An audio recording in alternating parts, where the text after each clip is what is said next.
So you saw in the previous video that I was using some silicone, and it was just a small amount I was using, and you actually get some caps like that you can use to go over the end of your silicone tubes.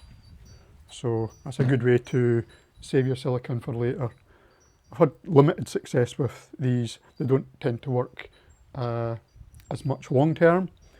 I think it just depends on the kind of tube it is that you're actually sealing up and what's inside it. So at least does it for the short term anyway, that it will save it. You have a tube of silicone that still has a lot in it. So here's a good tip for what you can use that for if it's all hard inside. So just put some tape along,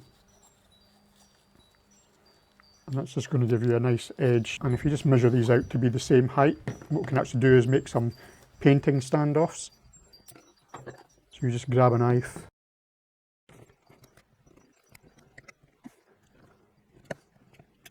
and try and cut as evenly as you can all the way around. And you can just break that apart and take it again at the other line.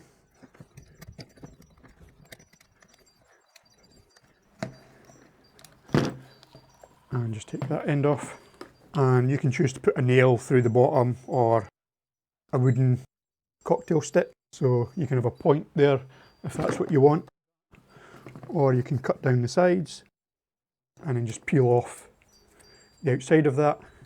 And then you've got a silicone standoff, and that's fairly good at sticking to surfaces, doesn't slide about. And if you wanted to, you could always reduce the surface it's in contact by cutting all the way around, and that gives it more of a pointed shape. So that would just keep whatever you're painting off the surface so you can get right down to the sides of the item. So after you've been using your silicone, you'll find that you'll have silicone stuck in there. So good idea for that is you get yourself an awl, got a pointy tip. You get them of varying diameters depending on what size of hole you've got at the end, and just push that. Just make sure you keep your fingers away from the end, and then you got yourself a nice clean nozzle inside ready to use for the next project. Cheerio.